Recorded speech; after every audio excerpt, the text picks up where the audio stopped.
Örgümü Dediniz kanalımdan dünyadaki tüm dostlara selamlar, sevgiler, saygılar. Örgümü Dediniz kanalıma hepiniz hoş geldiniz. Bu videomda tığ işi kağıt ip ile yapmış olduğum bu bohem tarzı çantanın nasıl yapıldığını sizlere anlatmak ve paylaşmak istiyorum. Umarım sever ve beğenirsiniz arkadaşlarım. Beğeni ve yorumlarınızı videomun alt kısmında yapabilir.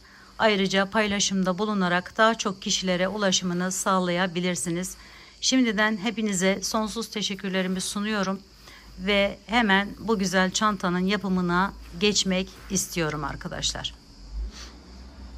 Çantamı yaparken şu şekilde bir kağıt ip kullandım. Bakın şöyle kalınlığını da göstereyim sizlere. Ve 3 milim tığ kullandım arkadaşlar. Şimdi bu çantayı modelini yukarıda i yazan yere basarsanız kağıt iple değil normal alize koton iple yapılmış halini bu modelin kullandığım bu modelin yapımı orada var arkadaşlar.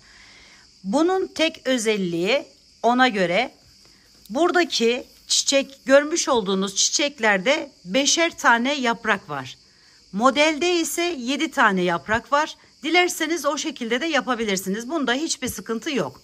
Şu araları fazla açık olmasın diye buralara 3'er zincir çektim ben kağıt iple yaptığıma. Modeldekinde 4'er zincir var. Tek farkı o modelle bu kağıt ipe uyguladığımda bu arkadaşlarım. Şimdi bu çantanın en büyük özelliklerinden bir tanesi arkadaşlarım. Lütfen burayı atlamayın, geçmeyin. Bu çantanın en büyük özelliği 30 santimse 90 santim. Yani 3 katı olacak. Yani şu ölçü eni 30 santimse uzunluğu şu uzunluğu bakın şuradan şu uzunluk 90 santim olması gerekiyor. Şimdi bizim çantamız yani benim bu yapmış olduğum çanta şöyle göstereyim size 36 santim. Bakın 36 santim. Şöyle göstereyim. Boyu ise buradan 108 santim. Şöyle gösterebilirsem size. Katlarken şimdi katlamasını da ben sizlere göstereceğim. Bakın şöyle 108 böyle birazcık yani milim olabilir ama önemli olan bu 3 katı olması. Eğer 35 santim pardon 25 santim başladıysanız 75 olması gerekiyor. 30 santim başladıysanız 90 santim olması gerekiyor gibi arkadaşlar. Büyüklüğünü ne kadar istiyorsanız o şekilde olması gerekiyor. En büyük özelliği bu çantanın bu arkadaşlarım. Şimdi diğer bir önemli yerine geçeceğiz. Çantamızı nasıl yapacağız? Bakın. Şimdi gördüğünüz gibi bunu büyük bir dikdörtgen şekline getirdim. Ölçüleri verdiğim gibi yapılarak şöyle aldım. Bu ucundan arkadaşlarım bakın. Buradan tutuyorum. Şöyle getiriyorum. Buraya. Bakın burayı tamamen şöyle bir hale getirdim. Şimdi bunu buradan alıp şu şekilde çatal iğne de olur veya iğne de olur. İğne yardımı ile buraya tutunduruyorum.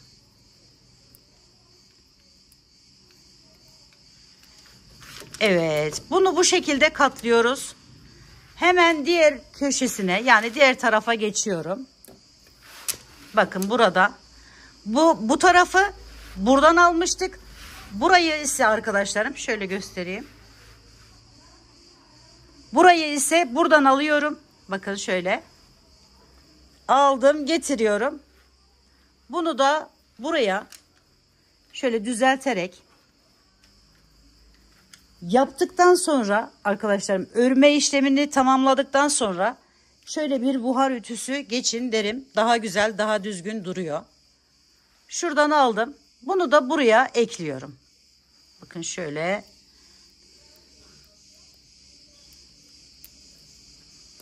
Evet. Bunu da buraya bu şekilde bir görüntü elde ettik. Bakın bu buradan buraya geliyor.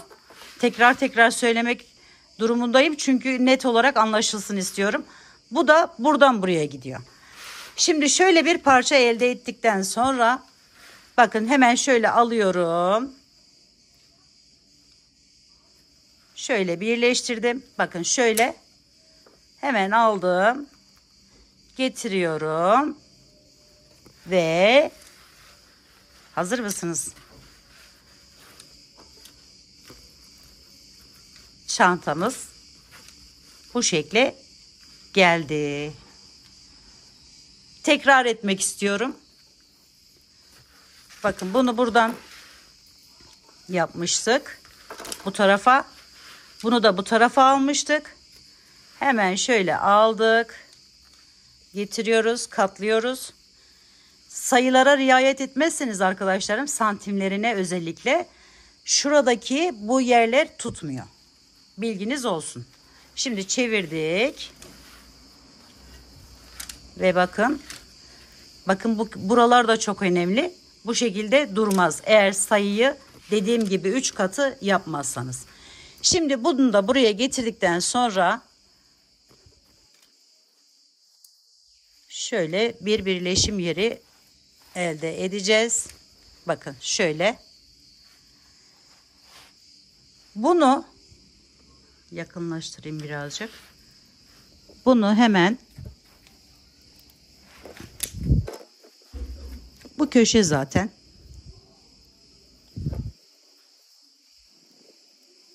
Şöyle çıkarttım. Biraz daha yavaş yapmak istiyorum. Bunu da buradan çıkarttım.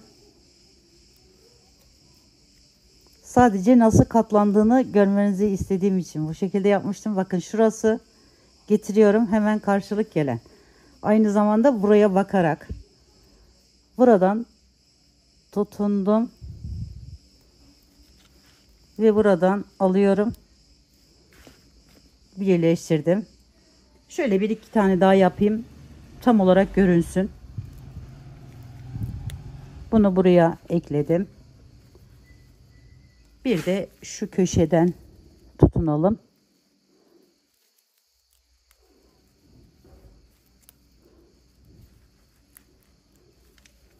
Ve çevirelim. Şimdi de burası aynı şekilde. Ve bakın bu köşesi. Bu köşesi. Bunu da buraya takalım.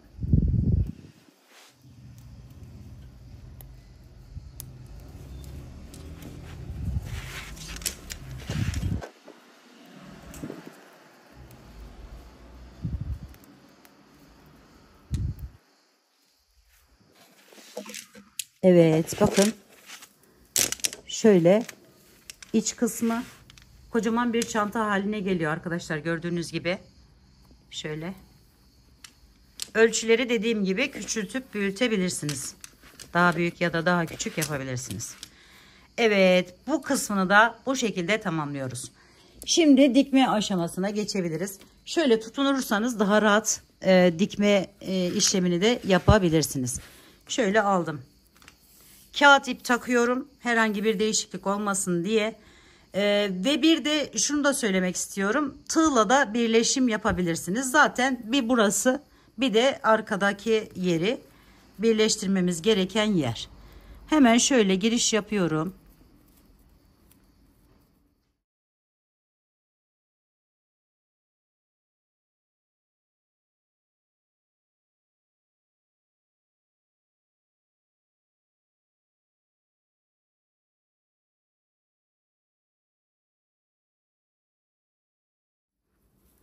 Ve buradan şöyle alarak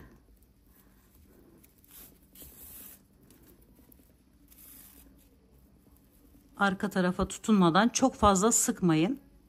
Çok gevşek de bırakmayın. Dışından yapabilirsiniz. Çünkü kağıt ip belli olmuyor zaten.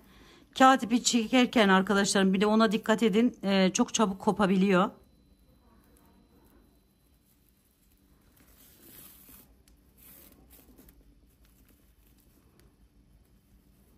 Bu şekilde yaparak birleşimini sağlayalım buranın da.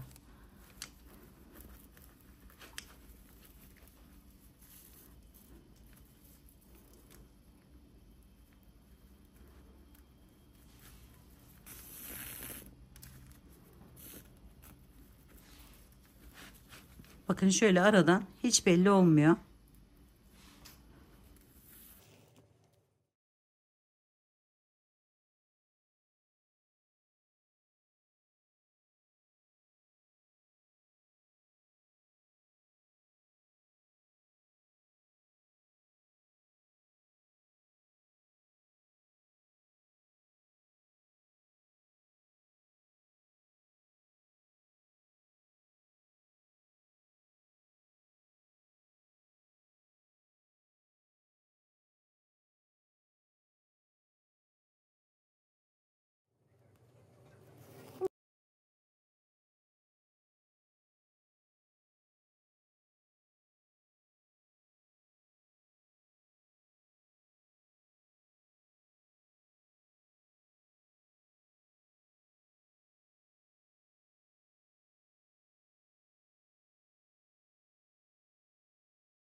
Evet, şimdi sona geldim.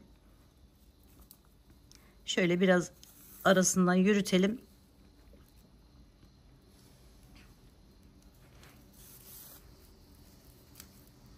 Hem bu kenarı da böylece biraz daha şey durmuş olsun arkadaşlar. Şöyle. Evet, bakın şu şekilde ekledik. Şimdi bunu buradan kesiyorum.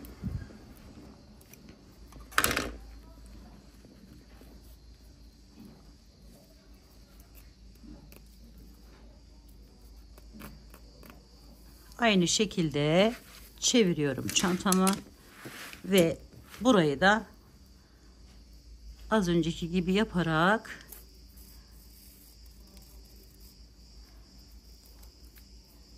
şöyle biraz bırakın arkadaşlar ve içinden geçirip 2 tane düğüm atmanız yeterli.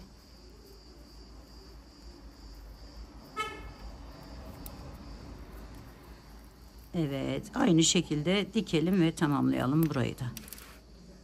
Evet, bakın bu tarafı da diktim ve çantam hazır hale geldi. Bu kısımları şöyle göstereyim, bakın. Şu da şöyle duruşu. Epeyce büyükçe bir çanta oldu arkadaşlar. Şimdi astarını sizlere göstermek istiyorum. Astarı yaparken, keserken, eğer kendiniz yapacaksanız, herhangi bir şey yoksa şuralarda ayrıca iç astarından kullanmanıza gerek yok. Çünkü zaten herhangi bir şey olmayacak oralara, yani şu iki kenara. Ondan dolayı arkadaşlar ben sadece şurası var ya, bakın şu ara, bu arayı ölçerek, mesela bunun 30 santim olması gerekiyor. Şöyle hemen ölçelim. Evet, bakın 29 falan civarında geliyor. İçinin astarını da şöyle göstereyim. Bu kağıt ip olduğu için sarkma yapmasın diye özellikle şöyle kalın bir şey kullanmak istedim arkadaşlarım. Bakın dokusu kalın bir kumaş kullanmak istedim. Bu koltuklara falan kılıf olan kumaşlardan şöyle vardı elimde. Onu kullanmak istedim. Bunu da aynı şekilde 30 santim şeklinde burayı ve burası da şöyle hemen ölçelim. 47 santim civarında arkadaşlar. Evet, 47. Bunu da bu şekilde yaptıktan sonra şöyle alıyorum.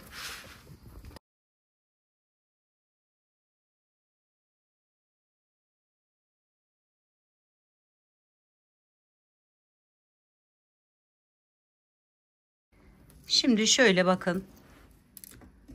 İğnemi alıyorum. Biraz ince bir iğne kullanırsanız daha rahat edersiniz. Şuradan hemen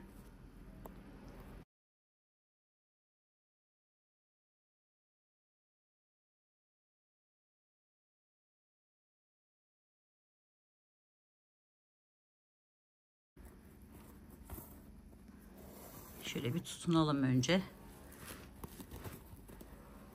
Buraya zaten bir de şöyle bir şeyimiz var arkadaşlarım, bu gelecek. Bunu da buraya takacağız.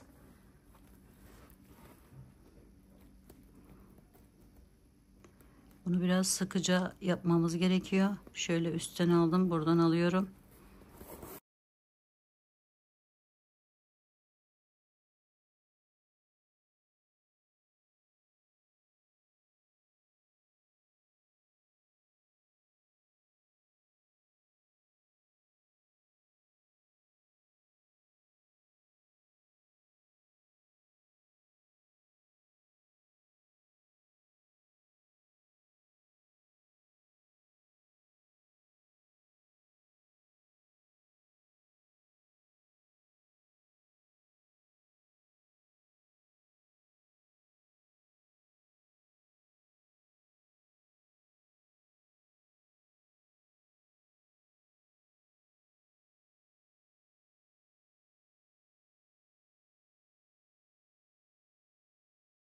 Evet, astarını da bakın şöyle göstereyim. Şöyle geçirdikten sonra şöyle. Şimdi sıra geldi. Bu şekilde bir mıknatıslı düğme var arkadaşlarım. Şöyle. Birini bir tarafa, birini de bir tarafa, iç kısmından. Şöyle bakın. Bunu da buraya dikince sapına geçeceğiz artık.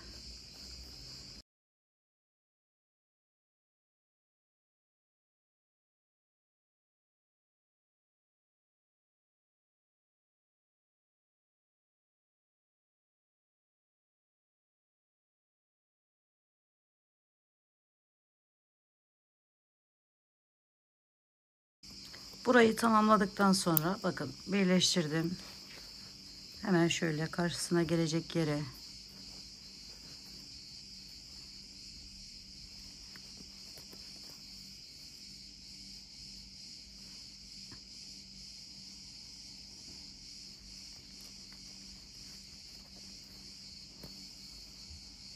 önce şöyle bir tutunduktan sonra arkadaşlar çıkartıyorum ve köşelerinden devam ederek bunu da buraya dikiyoruz.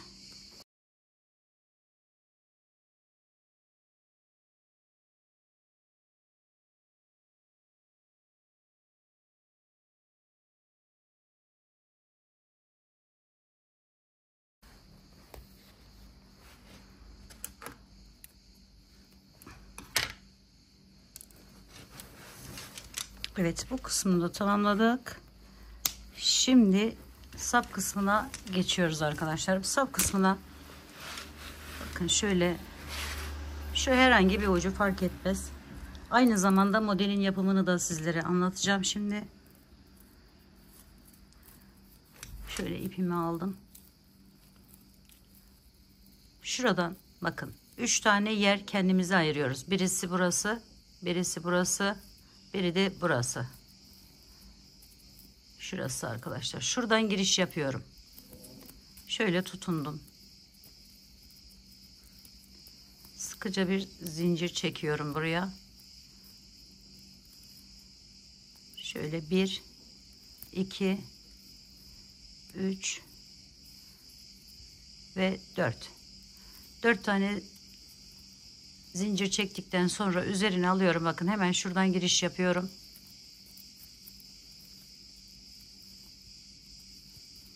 Bir tane zincir çektim.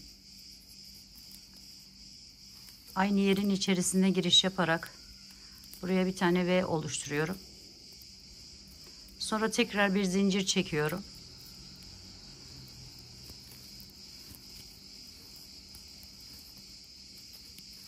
Bir tane zincir çektim. Üzerine bir aldım. Aynı yere bir tane V daha yapıyorum. 3 tane yapacağız arkadaşlar bunu. Tekrar üzerine aldım. Bakın şu birleşim yeri, ilk başlangıç yerimiz. Buradan şöyle giriş yaptım. Bir tane ikili trabzan, bir tane zincir. Sonra tekrar üzerine alıp bir ikili trabzan daha yapıyorum. Ve buradan hemen şu boşluk, bakın. Şurada gelen boşluğa giriş yaptım. Buraya sıkıca bir şöyle ikili trabzan yapıyorum. Bu kadar yeterli arkadaşlarım sap için. Sonra 1, 2, 3, 4 dönüyorum. Üzerine bir alıyorum. V'lerin içerisine, modelde de görmüşsünüzdür arkadaşlarım burayı. V'lerin içerisinden giriş yaparak buraya hemen yine aynı şekilde V'ler yaparak devam ediyorum.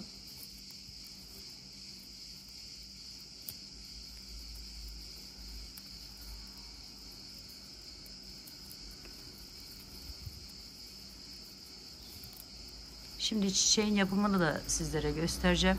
Şöyle bir tane zincir, tekrar bir ikili trabzan, üzerine alıp hemen bakın şu önceki çekmiş olduğumuz zincirin üzerinden giriş yaparak buraya ikili trabzan yapıyoruz. Aradaki yerlerimiz bu şekilde arkadaşlarım. Şimdi yine 4 zincir, 1, 2, 3, 4, üzerine bir aldım. Yine bir daha gidip gelelim. Daha sonra çiçeğini yapımını anlatacağım sizlere. Bir tane zincir.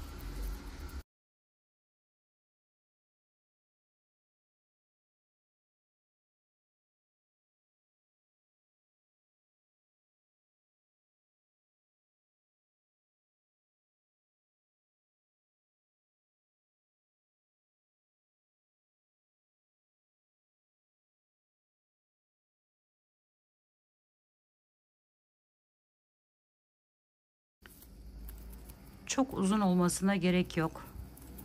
Sap kısmına kısa yapabilirsiniz. Şöyle aldım.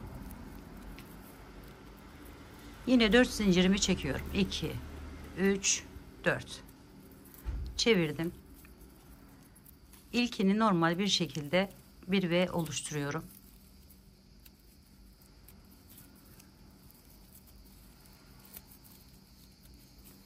Şimdi ikinci yere geldiğimde çiçek yapımını anlatıyorum arkadaşlarım şu anda. Şöyle şunu çekeyim. Açık bir şekilde gözüksün. Evet, üzerine aldım. Hemen buradan bakın. Bu V'nin burasından giriş yapıyorum. Buraya bir tane ikili trabzan yapıyorum önce. Sonra üzerine bir alıyorum. V'nin tam içerisine bir tane ikili trabzan yapıyorum. 1, 2, 3 tane zincir çekiyorum. Ve geliyorum. Şuradan bakın ikisinin arasından giriş yapıp buraya bunu sık iğne ile bağlıyorum. Üzerine bir aldım. Bu işlemi 5 defa tekrar ediyorum. 5 tane şu şekilde yerimiz olacak arkadaşlarım. Modelde 7 tane. Tekrar hatırlatayım onu da. 2, 3. Şöyle giriş yaptım. Sık iğne ile bağladım. 1, 2, 3 zincir. Bu arada bakın 3 tane yerimiz oldu. Bunu 5'e tamamlıyoruz.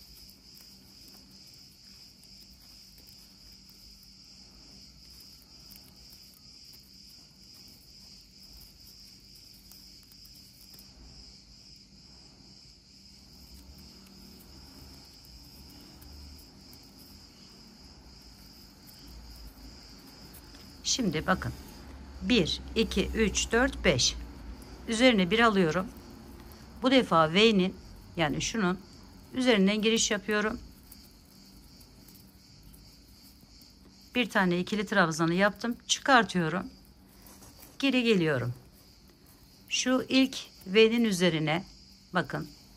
Şöyle ikili trabzan yapmıştık. Şu aradan giriş yapıyorum. Bunu da böyle çeviriyorum bu tarafa doğru.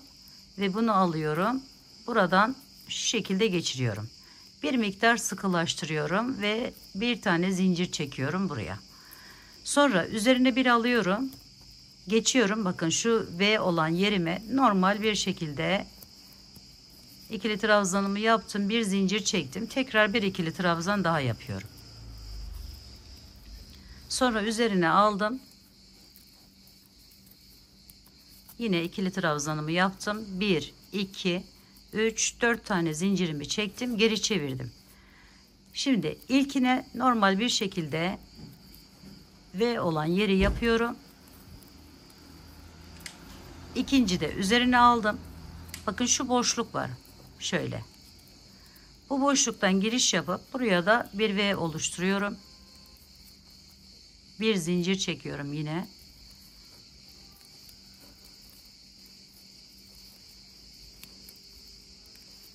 Sonra üzerine alıyorum. Tekrar sondaki üçüncü olan yere aynı şekilde bir V yapıp çiçeği de böylelikle tamamlamış oluyoruz.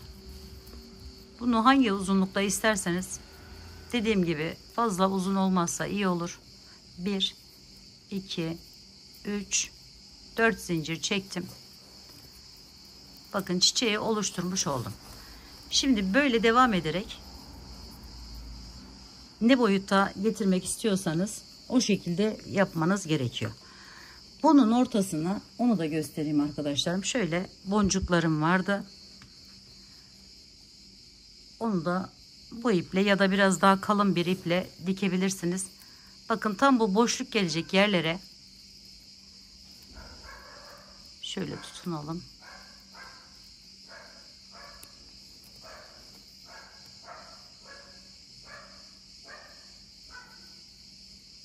arasından geçirirsem daha iyi olacak. Oraya sabitlemek amaçlı. Şöyle geçirdim. Şimdi boncuğumu geçiriyorum.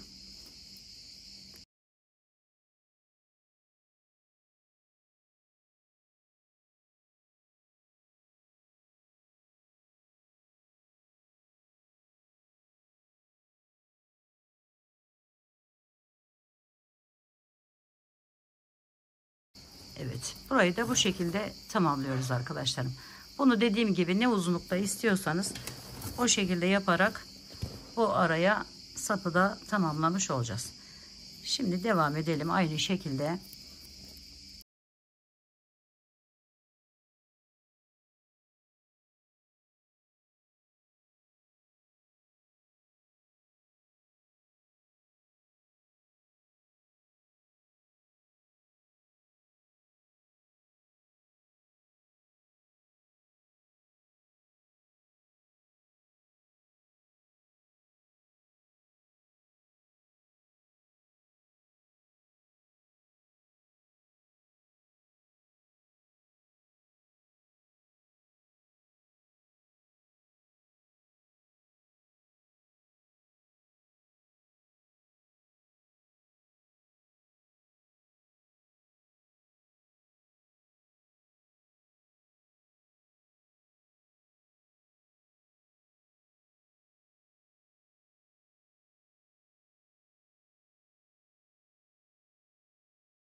Evet arkadaşlarım, bu kadar yeterli.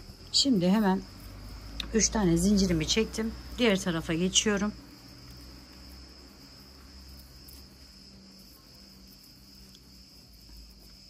Bakın şu boşluktan giriş yapıp buraya ekledim. Üzerine bir aldım. Yanına geçtim. İkili trabzanımı yaptım. Sonra hemen şöyle alıyorum. Tekrar üzerine bir tane zincir çekiyorum araya. Üzerine tekrar alıp aynı yere bir ikili trabzan daha yapıyorum. Üzerine bir aldım. Ortadaki yerime geçtim. Ve geliyorum. Bakın tam bu birleşim, yani en uç nokta, orayla tam köşeyle burayı da birleştirdim. Bir zincirimi çektim. Ve yine şöyle alıp ikili trabzanımı yapıyorum. Buraya da aynı şekilde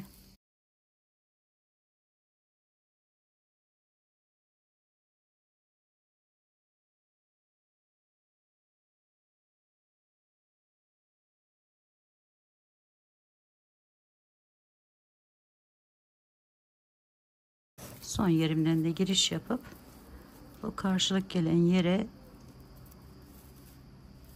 alıyorum ve birleştirdim. Bir miktar ip bırakıp kesiyorum ve böylelikle bu boncuktan sonra çantamızı tamamlamış oluyoruz arkadaşlar. Şöyle bakın, şöyle bu kadar yeterli. Daha uzunu çirkin durur arkadaşlar. Zaten biraz sarkma da oluyor kağıt ipi olduğu için. Şunu da hemen saklayalım ve tamamen çantamızı tamamlamış olalım.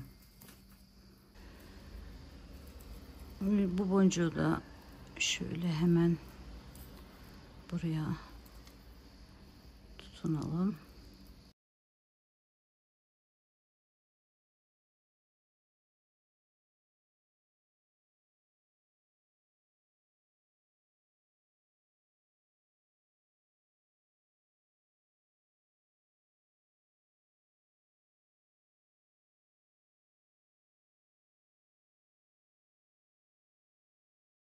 Kol kısmındaki diğer boncuğumuzu da böylelikle diktikten sonra modelimizi tamamlamış oluyoruz çantamıza. Evet arkadaşlarım, şöyle bohem güzel bir çanta elde etmiş oluyoruz. Umarım sizler de sevmiş ve beğenmişsinizdir. Yapacak olan arkadaşlarıma şimdiden kolaylıklar diliyorum. Örgümü dediğiniz kanalıma abone olmayı, beğenmeyi, yorum yapmayı, paylaşımda bulunmayı, üye olmayı unutmazsanız çok mutlu olurum. Bir dahaki en farklı, en değişik örgü model, teknik ve tasarımlarında görüşmek üzere. Hoşça kalın, sağlıkla kalın, Allah'a emanet olun arkadaşlar.